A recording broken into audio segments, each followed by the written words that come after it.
बहुत समय पहले की बात है। एक गांव में दो भाई रहते थे। एक का नाम श्याम और दूसरे का नाम घनश्याम था। श्याम के कम पढ़े लिखे होने के कारण श्याम का विवाह एक गरीब लड़की से हुआ। वहीं घनश्याम ज्यादा पढ़े लिखे होने के कारण उसकी शादी एक अमीर लड़की से हुई जिसका नाम सुमित्रा था। सुमित्रा बहुत ही ज्यादा घमंडी औरत थी। उसको अपने सुंदरता पर बहुत ही ज्यादा घमंड था। वहीं श्याम की पत्नी कुंती बहुत ही कोमल और नेक दिल की थी। अरे कुंती, तेरे को पता है मैंने आज ही अपने पति को एक सोने की चेन दी और गांव के पास वाले नहर के पास जो खेत है वह भी हम लोग खरीद रहे हैं। तुमने तो शादी के बाद अपने पति को कुछ भी नहीं दिया होगा और ना ही तुम दोनों ने आज तक कुछ खरीदा है। अरे खरीदोगे भी कैसे हैं? तुम्हारे पास पैसे रहेंगे तब तो खरीदोगे।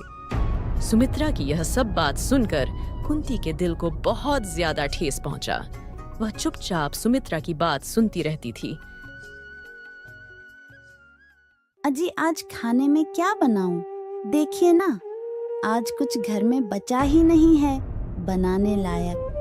अगले हफ्ते ही तो मैं दाल और चावल लाकर तुमको दिया था। अजी आपने जो दाल और चावल लाए थे वह तो कुछ दिन पहले ही खत्म हो चुके थे। मैं तो सुमित्रा बहन से थोड़े दाल और चावल ली थी जो अभी तक चल रहा था।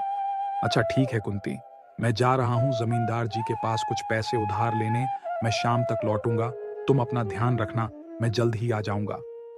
फिर श्याम पैसे लेने धनराज सेठ के घर चला जाता है और इधर कुंती भी सुमित्रा के पास जाकर बोलती है। सुमित्रा बहन, देखो ना, आज मेरे घर पर खाने का एक दाना तक नहीं है। आपसे जो थोड़े से अनाज लेकर गई थी वो भी खत्म हो गए। राजू के पापा गए हैं धनराज सेठ के पास। वो आएंगे तो मैं आपको अनाज के सारे पैसे वापस कर दूंगी।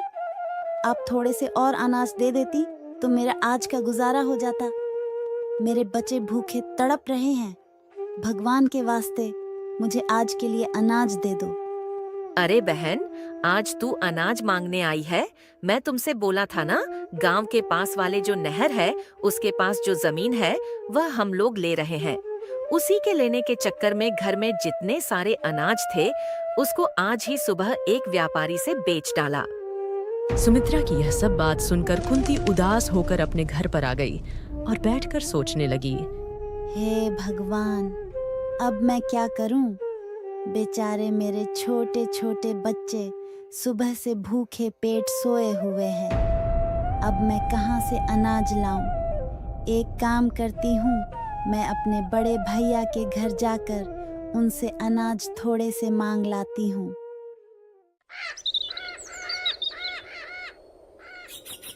फिर अगली सुबह कुंती अपने भैया के घर की ओर निकल पड़ती है। थोड़ी दूर जाने के बाद उसको एक बुजुर्ग महिला मटके लिए जाते हुए दिखती है और फिर उनसे कुंती बोलती है। अरे दादी माँ, इतना भारी मटका लेकर आप इतनी गर्मी में कहाँ जा रही हैं? कहीं नहीं जा रही हूँ बेटी, बस ये पास वाले गांव में मेरा घर है, वहीं जा रही हूँ। ये पानी का मटका लेकर बेटी। अच्छा, मैं भी गांव की ओर जा रही हूँ। लाइए अपना मटका दादी माँ, मैं आपको वहाँ तक छोड़ देती हूँ। नहीं बेटी नहीं, तुम इतना कष्ट क्यों सहोगी? मैं यह पानी का मटका लेकर चली जाऊंगी। अरे दादी माँ, मैं भी तो आपकी बेटी जैसी हूँ। ये मटका लेकर चली जाऊंगी तो क्या हो जाएगा? लाइए लाइए दादी माँ, मैं लेकर चलती हूँ। फिर कुंती ने उस बुजुर्ग महिला के हाथ से मटका ले लिया और दोनों साथ साथ गांव में पहुंच गए। कुंती ने बुजुर्ग महिला के घर तक वह पानी का मटका पहुंचा दिया। ठीक है दादी माँ, अब मैं चलती हूँ, अपना ख्याल रखना। ऐसा कहकर कुंती अपने भाई के घर आ जाती है, लेकिन उस समय उसका भाई घर पर नहीं था। अरे भाभी, कैसी है आप? और भैया कहाँ पर है? मैं ठीक हूँ, तुम्हारे भैया अभी घर पर नहीं हैं। अरे मुझे भैया से जरूरी काम था भाभी। क्या काम था, मुझसे कहो। अरे भाभी, मैं क्या बताऊं, मेरी हालत कुछ ठीक नहीं चल रही है घर की। मेरे घर के सारे खाने के अनाज खत्म हो चुके हैं और मेरे बच्चे भी भूखे पेट 2 दिन से सो रहे हैं। इनकी कमाई भी इतनी अच्छी नहीं हो रही है कि हमारा घर चल सके। मुझे थोड़े से पैसे और अनाज की जरूरत थी भाभी। अच्छा, तो तुम चाहती हो कि हम तुम्हें पैसे और अनाज दें? यहाँ तो हम लोगों के ही खाने के लाले पड़े हुए हैं।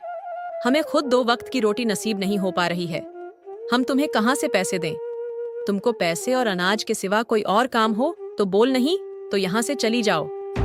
बेचारी कुंती अपनी भाभी की यह सब बात सुनकर वहां से उदास होकर चली जाती है। फिर रास्ते में वह बुजुर्ग महिला कुंती को देखकर उसको आवाज लगाती है। अरे बेटी इधर आओ। फिर कुंती वह बुजुर्ग महिला की आवाज सुनकर उनके पास चली आती है। अरे बेटी, तुम इस गांव में किसके घर आई थी? अरे दादी माँ, वह मैं अपने भैया के घर पर उनसे मदद मांगने के लिए आई थी। फिर कुंती ने उस बुजुर्ग महिला से अपने साथ हुई सारी घटना को बताई।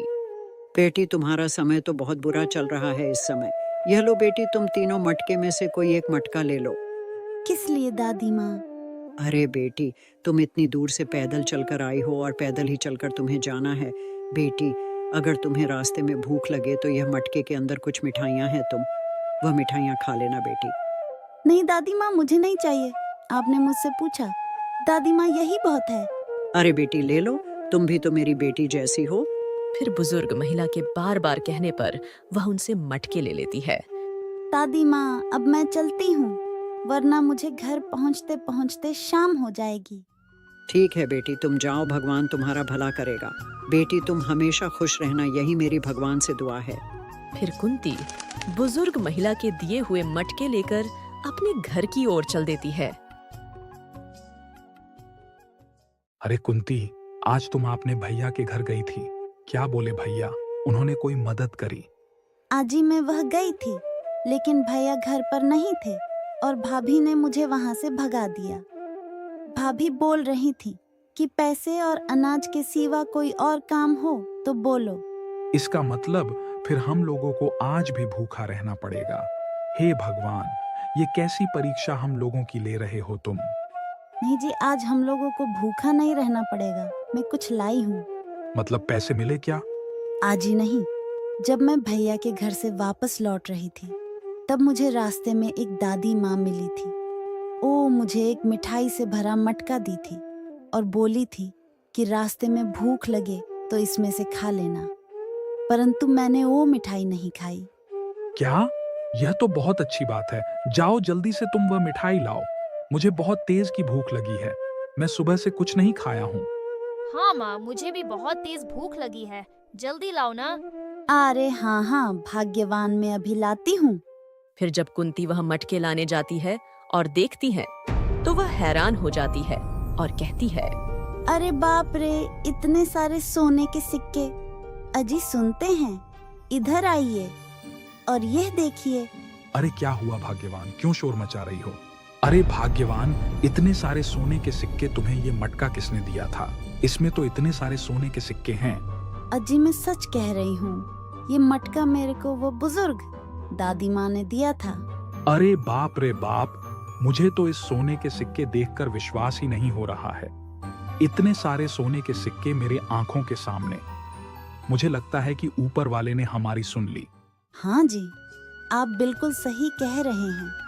अब लग रहा है हमारे दुख के दिन कट गए। वह बुजुर्ग दादी कोई और नहीं लगता है, स्वयं कोई देवी शक्ति ही थी जो हमारे दुखों को हर ली। इतने सारे सोने के सिक्के देखकर कुंती और श्याम के खुशी का कोई ठिकाना नहीं था।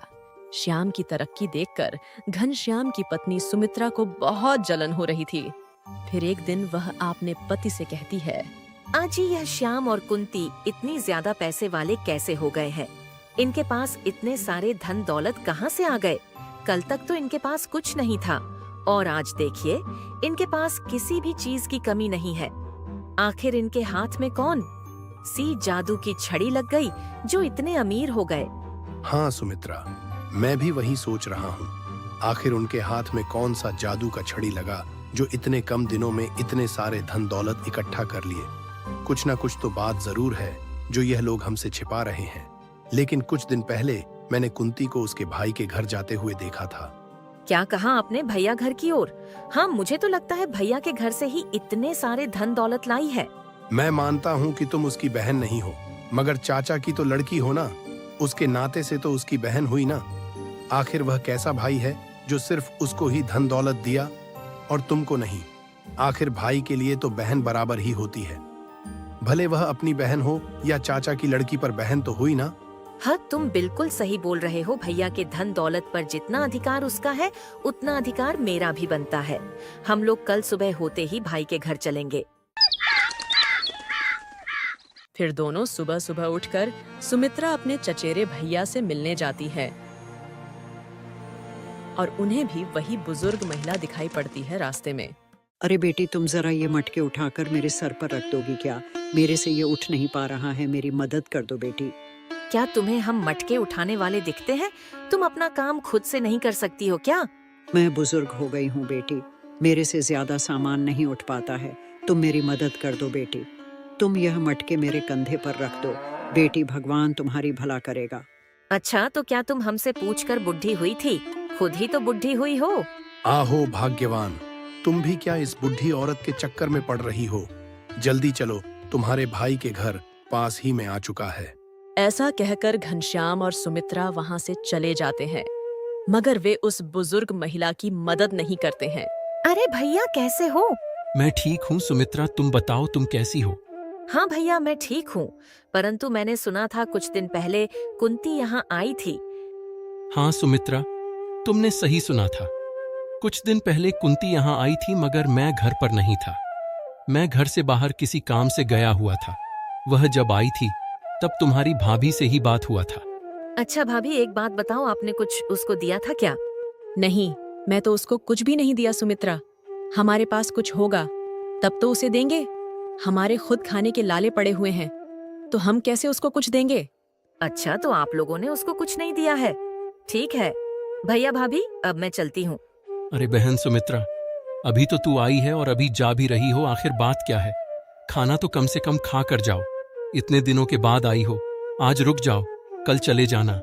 अरे नहीं भैया, हम इधर से कुछ काम के लिए जा रहे थे लोग, तो हम दोनों ने सोचा कि चलो भैया से भी मिलते चलते हैं।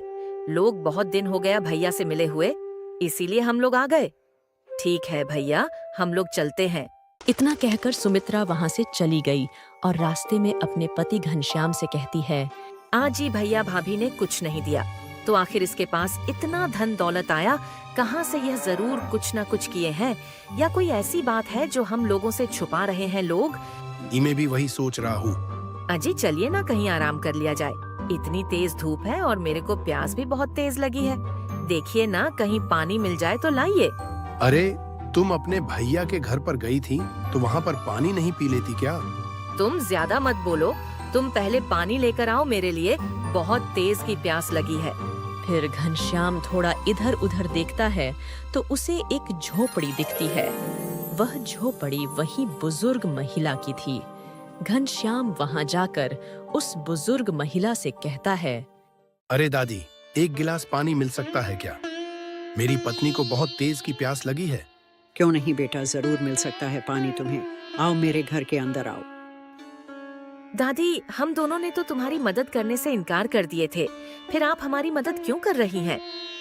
तो क्या हो जाएगा बेटी, वह तुम्हारा कर्म था, यह मेरा कर्म है। अच्छा बेटी, वह सब तो बात की बात है। मैं तुम दोनों को इस गांव में पहली बार देखी हूँ। तुम दोनों किसके घर आए हो? अरे दादी, इस गांव में मेरे चचेरे भाई रहते हैं, उन्हीं से मैं मिलने आई थी। अच्छा बेटी, अब समझ गई। मैं तुम उसे रामू की बहन हो ना, जिसके पास बहुत सारा जमीन है। और बेटी, तुम्हारी कोई एक बहन भी है ना? हाँ दादी, वह मेरी चचेरी बहन है। वही मैं कह रही हूँ, कुछ दिन पहले वह भी मेरे पास आई थी। लेकिन दादी, आपको कैसे पता कि वह मेरी बहन है? अरे बेटी, जिस जगह तुम मिली थी थोड़े दिन पहले, उसी जगह तुम्हारी बहन भी मेरे से मिली थी। वह बेचारी बहुत ही नेक दिल की थी। उसने मेरी मदद की, मेरी पानी को मटकी मेरे घर तक लाकर छोड़ी। लेकिन दादी, आपको पता है, जब से मेरी बहन भैया के घर से होकर आई है, तब से उसके पास बहुत ही ज्यादा धन और दौलत हुआ है। अरे बताती हूँ बेटी, बताती हूँ। उस बेटी के पास जितने भी धन दौलत आए हैं, वह उसके अच्छे कर्म और अच्छी नीयत के कारण उसे प्राप्त हुई है। उसका दिल बहुत ही साफ है और वह बहुत ही नेक औरत है। दादी, मुझे आपकी बात कुछ समझ में नहीं आ रही। और हाँ, मेरी बहन के ऐसे क्या अच्छे कर्म हैं जो उसे इतना धन मिल गया, हमें भी तो पता चले। कर्म और अच्छी नीयत से धनवान कैसे हो सकता है? कोई दादी, तुम कैसी बात कर रही हो? बताती हूँ बेटा, बताती हूँ, सब मैं बताती हूँ बेटा। यहाँ पर जितने भी मटके रखे हैं ये कोई साधारण मटके नहीं हैं। यह मटके मनुष्य के कर्मों और अच्छी नीयत के परिणाम देने वाले मटके हैं। दादी, अब सब समझ गई मैं, तुम्हारी बात अच्छे से समझ गई। यह कर्मों के फल देने वाले मटके हैं। अपना जैसा कर्म होगा, इस मटके में से अपने कर्मों के अनुसार फल मिलेगा। हाँ बेटी, तुमने सही कहा, बिल्कुल तुमने सही कहा। यह मटके कर्म के फल देने वाले ही हैं। दादी, आपको कोई एतराज ना हो तो मैं एक बात पूछूं आपसे। हाँ बेटी, पूछो, क्या पूछना चाहती हो? दादी, मुझे भी इस मटके में से एक मटके दे दो ना। हम दोनों भी इस मटके से अपना भाग्य आजमा कर देखते हैं। क्यों नहीं बेटी, तुम ले सकती हो इसको। तुम भी इसको लो और अपने अच्छे कर्म और अच्छे नियत का फल पाओ। फिर बुजुर्ग दादी ने सुमित्रा को भी एक मटके दे दिए और वह मटके लेकर वहां से अपने घर की ओर जाने लगे। और रास्ते में यह मन ही मन सोचते जा रहे थे कि अजी, अब तो हमारे पास भी बहुत सारा धन दौलत हो जाएगा। फिर उसे कुंती को दिखाएंगे हम लोग कि हम लोग के पास कितना धन दौलत है। ऐसा कहते कहते वह घर आ गए। और जब घर आकर वह मटके खोले तो उसमें से बहुत सारे विषैले कीड़े निकालने लगते हैं। अरे बाप रे बाप, ये देखिए जी, अपने घड़े में से तो कीड़े निकालने लगे। पर क्या गलत निकला सुमित्रा? हमारे कर्मों के हिसाब से हमारा फल बिल्कुल सही मिला है। हम लोग कितने लालची और बेईमान थे। बेचारी कुंती हम लोग के पास आई थी थोड़े से पैसे और अनाज मांगने। उसको हमने अनाज और पैसे नहीं दिए, हमारे पास रहते हुए भी। लेकिन हम दोनों ने उसकी थोड़ी सी मदद तक नहीं की। ऐसे कम करने के बाद हम लोग अच्छे फल का सपना देख सकते हैं। घनश्याम और सुमित्रा को अपने किए का पछतावा बहुत ज्यादा हो रहा था। इसके सिवा वह कर भी क्या सकते थे। इसीलिए